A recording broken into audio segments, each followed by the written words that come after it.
군내 가혹 행위가 근절되지 않는 이유 중에 하나는 피해자가 어렵게 용기를 내서 가해자들을 고발해도 제대로 된 처벌을 받지 않을 뿐 아니라 오히려 피해자가 보복을 당하기 때문입니다. 이하사 사건에서도 이런 일이 반복되고 있는데요. 이하사는 군 내에서 이 문제를 해결할 수 없어서 자신이 겪은 일을 외부에 알렸지만 해결되기는커녕 오히려 고발을 당하는 등 어려움을 겪고 있습니다. 송홍근 PD가 취재했습니다. 강원도 정선의 한 시골 마을. 취재진은 약 3개월 만에 이하사의 아버지를 다시 찾았습니다. 방송에서는 연일 윤일병 사망 사건과 관련 뉴스들이 나오고 있습니다. 이하사의 아버지는 윤일병 뉴스를 볼 때마다 아들이 떠오른다고 합니다. 이게 겪어본 사람들은 알죠.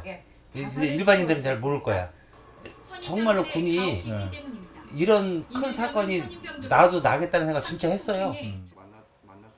신문도 연일 윤일병 사건을 일면 머릿 기사로 다루며 군의 자성을 촉구하고 있습니다. 그럴수록 아버지의 마음은 더 답답해집니다. 자살까지 기도했다가 구사일생으로 살아나 살아서 싸우겠다고 마음을 다잡은 아들. 그러나 실제 개인이 거대 조직을 상대로 할 수 있는 일은 별로 없습니다.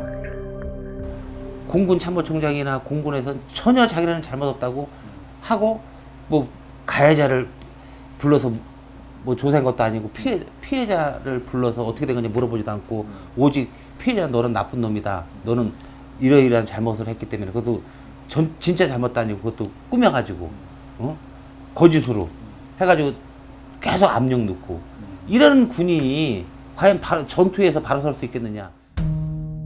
이하사는 자신이 겪은 일을 외부에 알렸다가 오히려 군 내부에서 군인 정신을 위배한 배신자로 찍혔다고 합니다. 방송 나고 또 한 번 나가면 이제 얘가 아주 못 견딜 것 같으니까 아버지 이거 그만뒀으면 좋겠습니다. 몇 번이나 사정을 하고 하는 거. 그래서 내가 나가는 겁니다. 내가 스스로 다시 자기네들이 우리 아들이 나왔다고 우리 아들을 징계한다면 내가 나가가지고 할 얘기 하면 되잖아요. 양성수사관 해임이 부당하다며 제기한 행정소송에서도 이하사 주장은 받아들여지지 않았습니다. 여러 질의응답 과정에서 젊은 위원님들이 진지하게 듣고 그런 과정을 보면서 지금 젊은 분들이기 때문에 군대 여러 문제에 대해서 사실을 알고 있고 따라서 이 사건의 진상도 충분히 알만하신 분들이다. 그런데 결론은 역시 애초에 예상했던 대로 양성수사관 해임이 정당하다는 결론이었고 군 수사관의 꿈이 좌절된 고통도 잠시. 이하사는 전혀 예상치 못한 조사까지 받았습니다.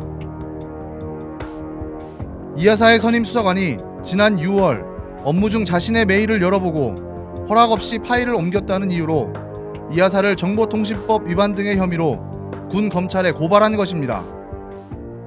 수사해달라고 정식으로 올렸는데도 피해자는 해임시키고 형사고발 당하고 조사받고 법무실에 왔다 갔다 조사받고 이메일 보내고 가해자들은 멀쩡히 보직에 있고 이게 말이 되냐고요. 이게. 군 검찰은 허락 없이 파일을 옮긴 행위에 대해서는 무혐의, 메일을 보고 삭제한 것에 대해서는 기소유예 결정을 내렸습니다.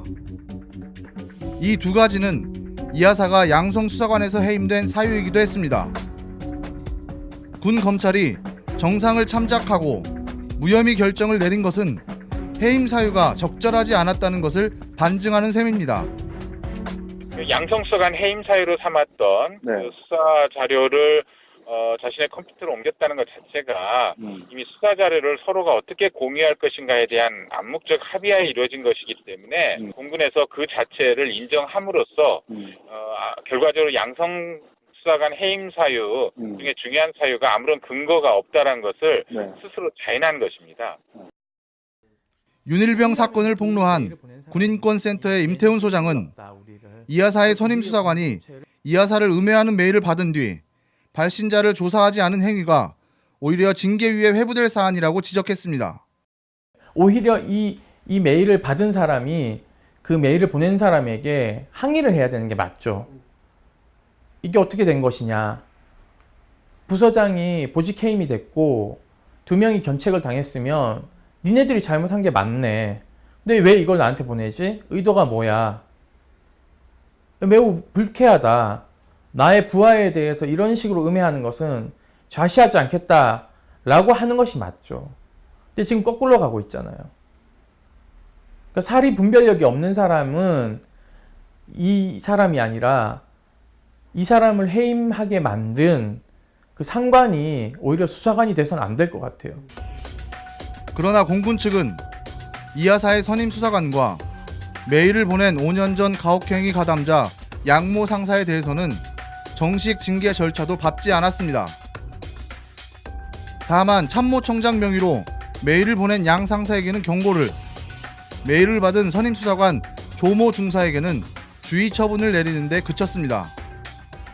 군대는 특히 더 해야 되죠. 왜냐하면 폐쇄된 조직이고 바깥에서 볼 수 없는 조직이면 그만큼 조직 내부가 자정작용이 있어야 되거든요. 그러면은 그런 원리, 원칙, 절차, 규정 여기에 충분히 따라야 되는 거죠. 그런데 지금 그런 절차나 과정들이 다 무시되고 결론적으로 제보자가 세상에 드러나고 또다시 따돌림의 대상이 되고 이거는 조직을 제대로 운영하겠다는 의지가 조차 없는 거죠. 이하사의 아버지는 아들이 겪었던 끔찍한 사건의 진상을 알리기 위해 지난 6개월 동안 백방으로 노력했습니다. 그동안 그가 절실하게 깨달은 것은 현재로서는 군 내부의 악습을 견제할 수단이 없다는 사실이었습니다. 그는 군에 있는 자신의 아들에게 아비로서 아무것도 해줄 수 없다는 무력감이 제일 힘든 고통이라고 말합니다. 어떻게 인간이 그럴 수가 있냐 이거야. 자기들 때문에 사람이 죽을 뻔했는데 그 1%의 가책이라든가 심각성을 전혀 못 느껴. 정말이야 이거. 한 번도 오히려 내가 얘를 가서 저기 치료도 받게 하고 막 그랬지 군대 내에서 그런 조치 전혀 없어요. 21세기 군대에서 일어나는 20세기식 인권 유린과 악습, 보안 유지라는 미명하에 수많은 젊은이들이 상상조차 하기 힘든 고통을 겪으면서도 말 한마디 제대로 못하고 신음하거나 심지어 목숨까지 잃고 있습니다. 뉴스타파 송원근입니다.